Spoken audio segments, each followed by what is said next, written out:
It's pretty easy to take something apart to see what's inside. Almost anybody can do that. But fewer people have the skill to put it back together. And even fewer the ability to take the pieces and create something altogether new. Well, our first story is about somebody like that. It's kind of hard to figure out how his mind works, and only a little bit easier to figure out how his creations work. On the outside, it's a nice suburban house, nothing really out of the ordinary. But inside, well, that's a different story. Going inside Jerry Reilly's house is like stepping inside Santa's workshop.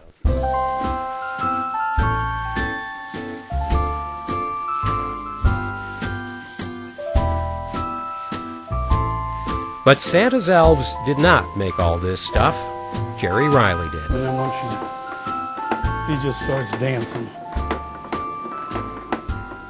He is a one-man operation. Almost everything you see is designed, sculpted, carved, painted, assembled by his hands. The head is a carved wood head, which is kind of neat. It's one of the. He is also responsible for what you don't see. All the stuff that's stuffed inside that brings his dolls to life. This is probably one of the first things I did. Really? And you call this is called what? Automatons. I always call them automatons, but people kept correcting me. It's automatons. Clever people have been making things move since ancient times, using weights, wheels, and levers, sometimes driven by water or wind. But it was really clock and watch technology, the gears and the springs, that made possible smaller and more complex automatons. And anybody who gets into this now has to be drawn to it by both the art and the mechanics. Has to slam down in there. On this cam here. Right. This guy, his arm goes up, and then his head's going to go back, and the other arm goes up that way. He's always on the lookout for this sort of stuff, motors, gears, and springs. And if they're all a little bit different, that's okay, because every one of his projects is a little bit different.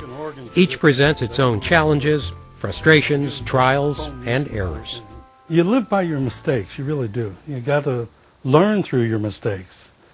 I must have spent a week making different accordions to try and get one that this is too stiff. This is just made out of cardboard. Well, what you're telling me, though, it doesn't always work. No, I got some down there that I wouldn't bring up. I got a Mutt and Jeff that I tried to get to walk, and they just never did work right. I know your wife doesn't want us to see the workshop, but I got to see where this stuff happens. So let's. Good luck. Let's sneak down there.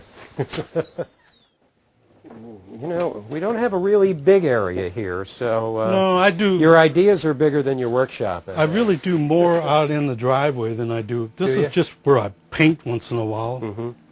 And you've got a picture here of the Kirkwood station. So you paint when you don't feel like carving? No, it's usually in the winter when it's so cold outside I can't get outside. You can't stop yourself from doing stuff, can you? You've got to be doing something with your hands all the time. Stay busy.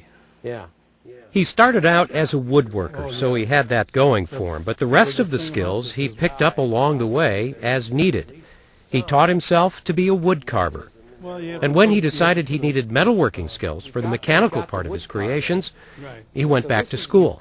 I've carved these and the moon and the sun. Right. And then I made all this out of brass with my skills from South County Tech.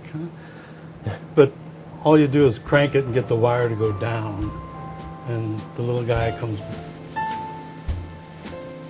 He got into this one step at a time. He and his wife are collectors. They started with carousel horses and moved into toys and dolls. They go to a lot of shows, they buy and they sell. Along the way, he picked up a few antique automatons, toys, and the kinds that had been used as store displays since the late 1800s. You can wind him up and he'll run all day normally. Most of the older ones that I bought were broken when I bought them, because that's the only way I could afford them. And I bought them to fix them so that right. And in the process, you figured out how you could do it yourself. Right. Yeah. He's a nodder. He's about the only guy he knows who makes automatons like this, so there's not really an established market, and they don't sell all that well. They're novelties, curiosities. But when they set up their dolls at the shows, his automatons do what they do best. attract attention.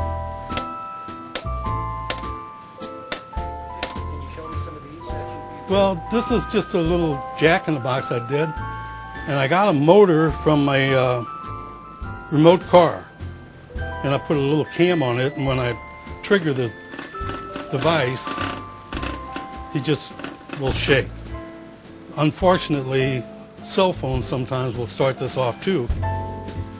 What was the moment when you said, I got to try this? Well, they're just they're so mystic. They're so neat that I just had to do it, you know. Yeah. Because I just enjoy doing things. You know, there's nothing like getting something done, set it up on something, and sit there and have a couple beers and say, that is really neat.